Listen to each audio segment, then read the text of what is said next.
Didier Deschamps nous a annoncé la liste pour l'Euro 2024 et on peut le dire, il y a eu une grosse surprise avec la sélection d'N'Golo Kanté. Salut à tous les gars, c'est Azial. Aujourd'hui, on se retrouve pour une nouvelle vidéo où du coup on va pouvoir analyser la liste officielle de l'équipe de France pour l'Euro 2024. Didier Deschamps l'a désormais annoncé lors du journal de 20h. Il y a eu la grosse surprise, N'Golo Kanté, ça permettra de faire un petit débat autour de Kanté, titulaire pour cet Euro. Est-ce que c'est vraiment un énorme apport? Moi personnellement, je pensais pas du tout, j'étais vraiment très surpris. En plus, c'est quelque chose qui n'avait pas leak, ça a leak finalement 30 minutes avant l'annonce officielle. Donc c'était un leak très rapide, tu vois.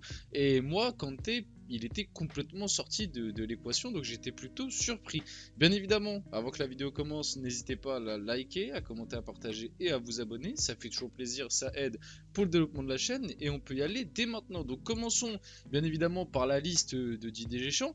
On en a déjà un peu parlé dans une vidéo qui est sortie hier, où globalement il y avait la liste quasiment officielle. Je vous le disais en plus dans la vidéo d'hier que si jamais il y avait une grosse surprise dans la liste, je referai une vidéo. C'est pour ça que cette vidéo est là, parce que pour moi N'Golo Kanté c'est quand même une très grosse surprise. Mais finalement, du coup, avec la vidéo que j'ai fait hier où on parlait un peu sur est-ce que la France avec cette liste là était favorite pour l'Euro, etc., de comment aller jouer l'équipe de France, on parlait un petit peu des hommes en puissance, etc. Finalement, à part N'Golo Kanté qui est vraiment la grosse surprise, la liste avec laquelle, enfin la liste qui a été annoncée hier, c'est exactement la même qui est sortie. C'est juste du coup, on a eu N'Golo Kanté en surprise à la place de Verretou ou Guendouzi, ce qui finalement est peut-être un mal pour un bien parce que dans tous les cas, sans faire offense à ces joueurs qui voilà, sont des bons joueurs de foot, mais à l'échelle de l'équipe de France, ça reste quand même des joueurs plutôt faibles, et je préfère avoir un N'Golo Kanté, même si j'ai pas du tout suivi ce qu'il donne du côté de l'Arabie Saoudite, on en reparlera après, mais malgré tout, je préfère avoir un N'Golo Kanté même à 70% plutôt que d'avoir un Verretou qui dans tous les cas, ou un Guendouzi qui dans tous les cas, tu sais que c'est des mecs qui ne joueront pas, et entre guillemets, Deschamps ne leur fera pas confiance, et ils n'apporteront rien. Donc la liste officielle, gardien, Alphonse Areola, Mike Maignan, Brice Samba, aucune surprise, et c'est ce qui était annoncé depuis longtemps, et c'est on va dire les choix plutôt logiques. Hein. Bon ok, il y a Lucas Chevalier, mais Lucas Chevalier est blessé dans tous les cas, donc il n'y a pas de questions à se poser. Défenseur, Jonathan Klaus, Théo Hernandez, Ibrahima Konaté, Jules Koundé, Ferland Mendy, Benjamin Pavard, William Saliba, Dayo ou Pamecano, pareil. Aucune surprise, Ferland Mendy était annoncé. Bon, même s'il était annoncé, tu pouvais te poser la question avec Lucas Digne. Moi, comme Ferland Mendy avait été annoncé par les médias, il n'y avait pas trop de surprise pour moi. Je pensais bien que Ferland Mendy allait être pris et c'est totalement logique. À la limite, le petit débat que tu peux avoir, c'est sur Jonathan Klaus finalement. Jonathan Klaus qui fait une deuxième partie de saison avec l'OM absolument catastrophique, mais le souci c'est faute de concurrence en fait. C'est-à-dire qu'à la place de Jonathan Klaus, oui, il y a Malo Gusto, mais les gars, vous connaissez Didier Deschamps, Malo Gusto, il sort d'une saison plutôt bonne à Chelsea, après Chelsea fait pas la meilleure saison de sa vie, et je pense que c'est encore trop tôt, en tout cas dans l'esprit de Deschamps, pour sélectionner un Malo Gusto. Bradley Barcola, c'est vraiment une exception, tu vois, parce qu'on en reparlera après, mais il a pris Bradley Barcola, alors que Bradley Barcola avait jamais été sélectionné en équipe de France, et normalement Didier Deschamps il ne fait jamais ça, donc on ne pouvait pas s'attendre à la sélection de Malo Gusto, et c'était finalement dans la logique de voir Jonathan Klaus, même si dans la forme du moment il mérite peut-être pas. Au milieu de terrain du coup, Kamavinga, Youssouf Fofana, Antoine Griezmann, N'Golo Kanté, Adrien Rabiot, Aurélien Tchouameni, Warren Zaïre-Emery. À part Kanté, du coup il n'y a aucune surprise, et Kanté est même du coup très content de le revoir. Et dans les attaquants, Bradley Barcola, on est très content en tant que Parisien. Il mérite, rien à dire. Kingsley Coman, Ousmane Dembélé, Olivier Giroud, Randal Kolo Muani, pareil. C'était peut-être celui qui en termes de forme ne méritait pas. Oui, un Lacazette un Lacazette mériterait plus en termes de saison. Après, les gars, on connaît Deschamps. Lacazette, c'est pas un gars qui l'a sélectionné souvent. Et malgré tout, Kolo Muani en équipe de France, je pense que dans l'esprit de Deschamps, il a plus un profil de mec de côté ou alors polyvalent qui peut jouer un peu partout.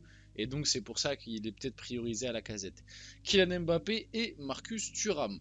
Du coup, bon, les absents de la liste de Deschamps pour jouer l'Euro. Donc des mecs qui auraient pu être sélectionnés ou alors qu'on a vu ces derniers temps en équipe de France.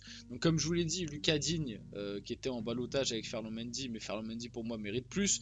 Mohamed Simakan, ça reste encore un petit peu tôt. C'est vrai que Jean-Claire Todibo faisait souvent partie des dernières sélections. Bon, là pas présent, Didier Deschamps s'est contenté d'un peu moins de défenseurs.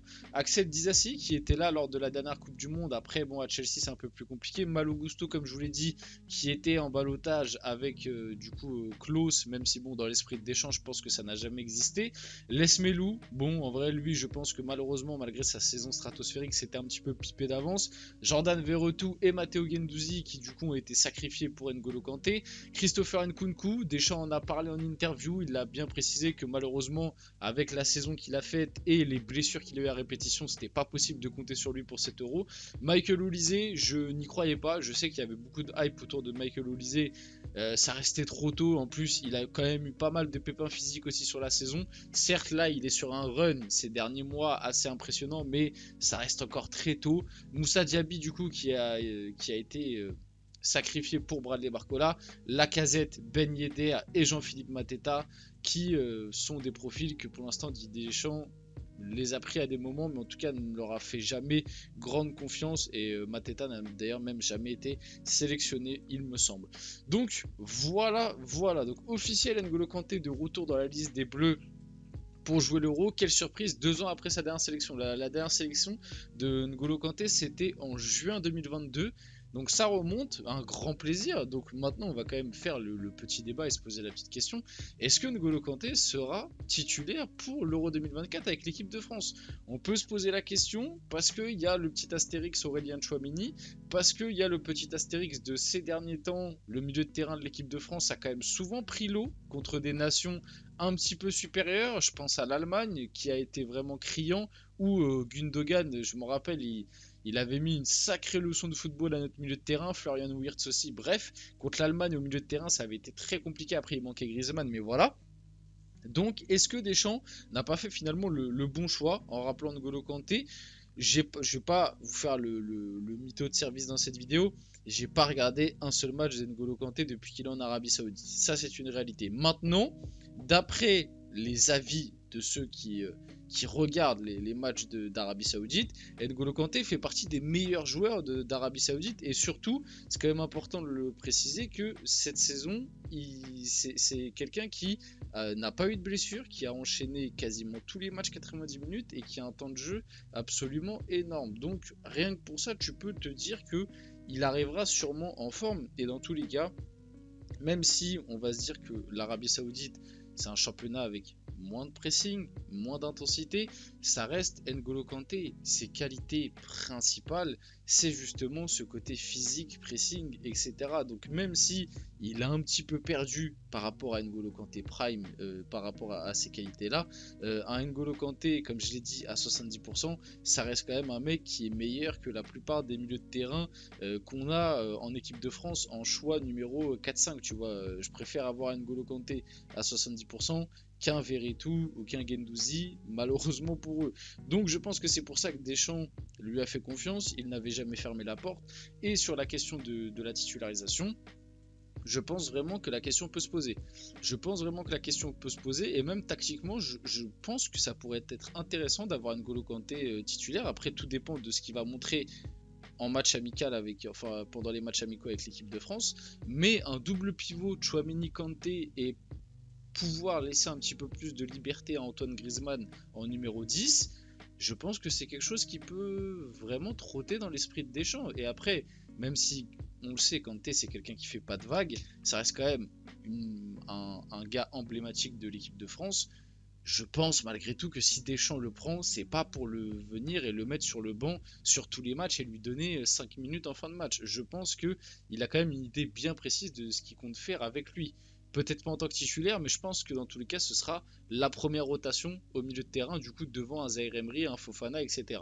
Didier Deschamps du coup justifie le choix N'Golo Kanté. NJ, ça a été assez marrant, il a pas arrêté de l'appeler comme ça. Peu importe la situation, il n'y a jamais de problème, c'est un ange, tout le monde l'aime bien dans le groupe, il a fait une saison complète, même si ce n'est pas dans un championnat européen, il a retrouvé ses aptitudes physiques. Didier Deschamps sur N'Golo Kanté, il a fait une saison complète, même si c'est pas un championnat européen, il a retrouvé ses aptitudes physiques et je suis convaincu que l'équipe de France sera plus forte avec N'Golo Kanté. On enchaîne aussi Youssouf Fofana sur le retour d'N'Golo Kanté en bleu. N'Golo, c'est un gros morceau, mais pour l'équipe de France, c'est incroyable. Pour nous, les autres milieux, ça nous forcera à élever notre niveau. Donc, globalement, tout le monde est quand même plutôt satisfait de la sélection d'N'Golo Kanté en équipe de France. On va finir la vidéo là-dessus. J'espère que cette vidéo vous a plu. Si c'est le cas, n'hésitez pas à la liker, à commenter, à partager et à vous abonner, les gars. C'était Azial et on se retrouve très rapidement pour une prochaine vidéo.